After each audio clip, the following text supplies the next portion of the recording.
Would you advise people to go the same route as you? Is there something you change? So here's the thing about life, is that once you realize there are kind of no rules as long as you're not like breaking the law or getting your stars in GTA, there is like no real path, right? You can kind of go about life however you want. You know what, guys?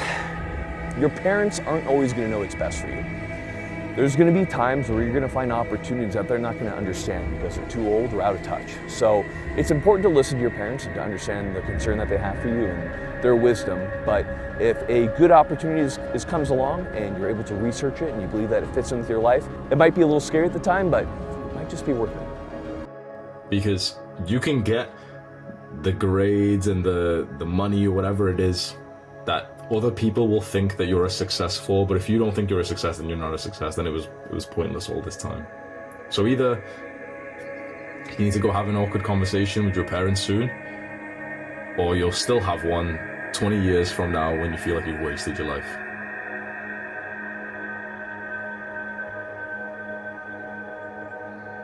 That was pretty scary to think about. Appreciate it, bro. This core desire to feel like we're living right in our lives. The reason why is because other desires get placed on top of you. You are born with this core desire, and then your parents look at you and say, oh, I really hope you get good grades in school. Really hope you get a high status job that makes me feel good because I worked a shitty job, and so my son, you will work a high status job so I can live vicariously through you. Here is a desire to put over your core desire.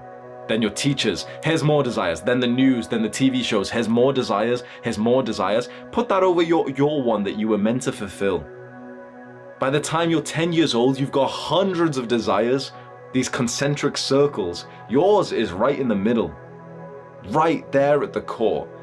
But there's hundreds that have been placed on top of you. Gotta act like this, gotta be friends with this guy, need that shirt, need that like earphone thing that everyone else has got, high status, parents want you to act like this, need the grades. I remember one of the proudest moments, I think, was a couple years after I graduated and I was doing YouTube and I was working full-time as a manager at a restaurant and I was making 2 videos every day. And my dad told me that he's never met somebody that works as hard as I do. And like that made me just like explode. What does that mean? Just like hearing that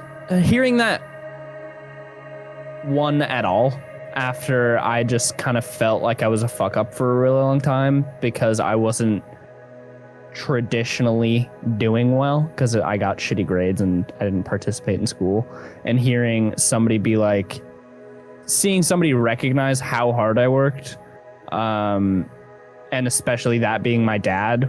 So the problem with the millennial generation is that we were sold a formula for success that did not work. So when I was growing up, they all said, go to college, get a degree, go to graduate school, you'll be special. And then with this thing behind you, don't worry about student debt, by the way. With all this stuff behind you, you're going to be successful.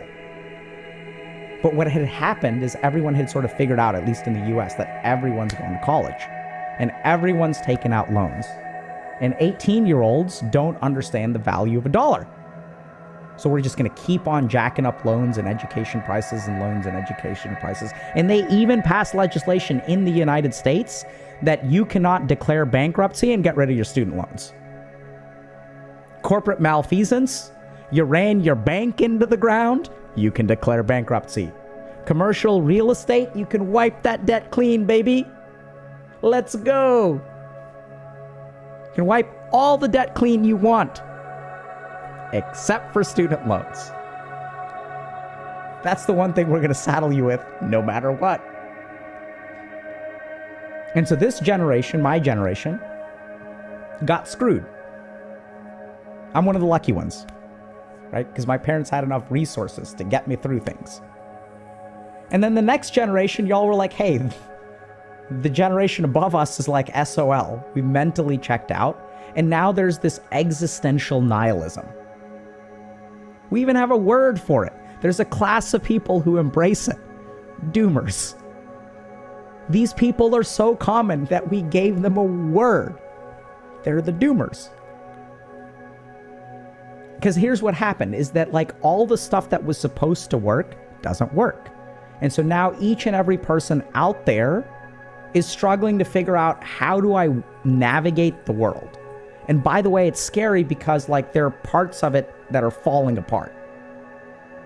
Most men live lives of quiet desperation. It's one of my favorite quotes ever because it's true. You're just in this world where you just can't wait to just run away. The way you can change is you have to put aside enough money to give yourself a window. And you have to spend all your waking hours outside of whatever shit job you do planning your escape. And you have to come to the realization very clearly that you fucked up and you got yourself stuck. So whatever you're doing, you have to do it like your life depends on it. Whatever time that you have to attack like you're trying to save the world. You're trying to save your life. You don't want to drown.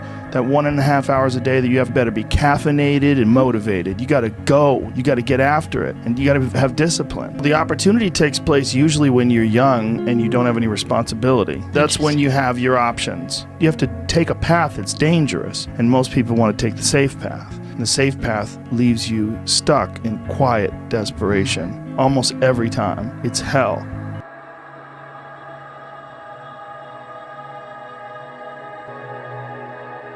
If you could restart your YouTube career, what would you change, if anything at all? I think I would treat it more like a business early on, like really be more business, like, because I didn't think it was going to ever turn into like what it is now. And I think I would treat it like it's going to be something bigger than it is at the time. So yeah, getting the logistics in the back end propped up.